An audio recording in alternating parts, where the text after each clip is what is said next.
Tell me if this has ever happened to you. It's Monday morning and you're ready to get some writing done. In your head, you're already publishing a Blockbuster article. The only thing that's missing is the red carpet. But then you sit at your desk. That damn blank page reflects the image of a creatively bankrupt blogger. Your fingers are stubborn, the muse is shy. You want to write brilliant articles, but you just can't. What's the secret to being consistent, anyway? How do you punch the keys if your mind feels empty? The truth is, writing is half magic, half strategy. And in this module, we're going to have some fun and talk about a strategy that allows you to magically publish a Blockbuster article every week. Most bloggers struggle because they approach writing as the act of creating something out of nothing. It's the main reason you want to bash your head against the keyboard. In fact, writing the damn thing should be the easiest part of content creation, as long as you have a specific process flow in place. The first step in our week-long process flow is to validate our idea. Ask yourself these questions. Do I have interesting research or a personal breakthrough on this topic? Do I have a strong opinion on this topic, either through first-hand experience or through research? Who is this article's ideal reader? Why are they reading this? What do they want to achieve? How can I help them? What problems am I helping them solve? What are their objections? How can I counter these objections? Readers constantly ask themselves what's in it for them. So, why should anyone read your article? You validate your idea by figuring out your article's value proposition. At the same time, you have to create a specific person in your mind who you are writing for and build a compelling vision of how your article is going to help them. This is your ideal reader. If it's all rather murky, maybe your idea is not worth writing about. On the second day, we're going to spend some time figuring out our article's key takeaways. Think of takeaways as milestones within your blog post. They entice, explain, empathize, educate, and depending on your blog style and brand archetype, they can also entertain. Key takeaways expand your value proposition into small bits and pieces, which you can then include in your article. Now it's time to figure out our blog's main structure. Don't worry. It's not a rigid one, by any means. It's just supposed to guide you as you will spend the next day writing the first draft. So, right now, let's think of how an article is supposed to work. The first thing you need to do is figure out a way to attract your readers. That's what headlines are for. Next, we'll have to craft a compelling introduction. Next to the headline, your introduction is your most important weapon. A damn good introduction will get a lot of people eagerly wanting to read the rest of your article, while a mediocre introduction will get them to never click on one of your articles again. The third step requires that we outline the rest of the article.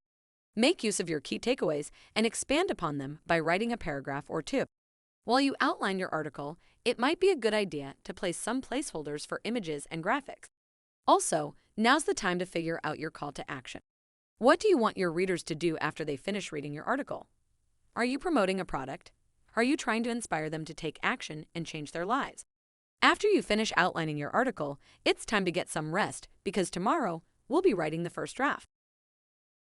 There are two things that often influence how successful we are when writing a first draft: clarity of purpose and freedom from outcome.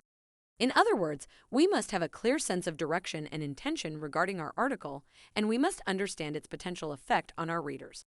Secondly, we have to let go of our desire to write a brilliant first draft.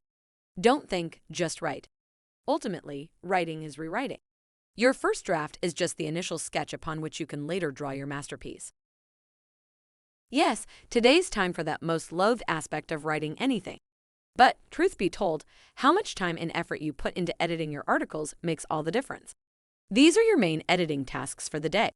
Take your time and spend an entire day going through your article, rewriting your introduction, specific paragraphs, and overall taking care of consistency, tone, and, yes, you've got to take care of those pesky typos as well. As you rewrite and edit your article, think about who is going to read it. What are they getting out of it? Is it worth their time? Would they pay money to read this article? Is it going to help them solve a problem or inspire them to take action? Is this the best article that you can write on the topic? Edit and rewrite your article as you see fit and spend as much time as you want on it. But keep this in mind. It's never going to be perfect, so you will have to let go at some point. That's why I advise you to only spend one day editing and rewriting your article. I know that yesterday you spent an insane amount of time hunched over your keyboard editing your article. Now it's time to hit the publish button. Your baby is ready to be shared with the world. Or is it? Well, let's validate our article first, shall we? You must go through this process so you better understand whether or not your article is worthy of publication. After all, you're asking that a stranger invest precious time and attention. You can either go through the checklist below or download our article validation canvas. Regardless, the end game is to spend at least a few hours figuring out whether your article can be considered a finished product or not. Once you've validated your article, it's time to format and add graphics. Yes, content is king, but formatting is queen. To create readable, engaging content ensures that your followers will and can follow through to the end. Let's start at the most basic level with the bold and italic formatting options. Used with a bit of restraint, bold and italic formatting can be a very effective way to break up blocks of text on your page. Most readers only scan your content, trying to decide whether or not to dig into your text. Take your time and craft subheads that hint at your content. This will help engage skimmers and draw them into the rest of your article. Bullet points are a great way to lay out a series of concepts in a way that's easy to digest, while breaking down long paragraphs ensures that your article doesn't give readers a bad first impression. Now, let's talk about adding images and graphics to your article. Do not underestimate the importance of custom graphics when it comes to blogging. After all, the headline accompanied by a great image and a strong opening will always be read. At the same time, don't just add a couple of stock images for the sake of it. Graphics play an important role in how readers perceive our article, and we can use them to great effect not only to break down sections within our article, but also to highlight our article's key takeaways. We're going to spend the rest of the 5th day working on 2 things: interlinking our articles and creating derivative content.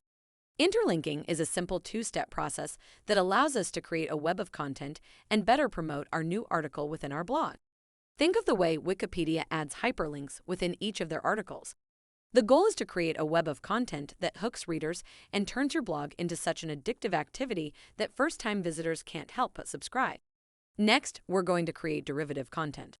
When it comes to derivative content, it's all about how much effort you want to put into it.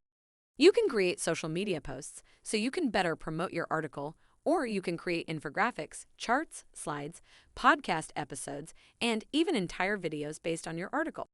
Like I said, the only limit is how much time and effort you're willing to invest. Once we hit the publish button, it's time to promote our article. Whether we're talking about sharing derivative content on social media, uploading a YouTube video, or even promoting our article on forums and content aggregators, the end game is to have a clear content promotion strategy. Write down a simple list of tasks. It should take advantage of at least 3 different distribution channels, and it should include at least 1 piece of derivative content. Don't just share the link to your article on your Facebook page and call it a day. If content is king, then surely distribution is the kingdom. Just like any other muscle, our creativity has its limits. And that's why on the 7th day, you should rest.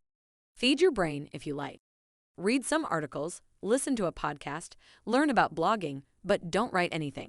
Taking some time off also gives your subconscious mind the opportunity to better connect those dots, and you assimilate the information and the feedback you receive. So take a day off. Don't even think about writing.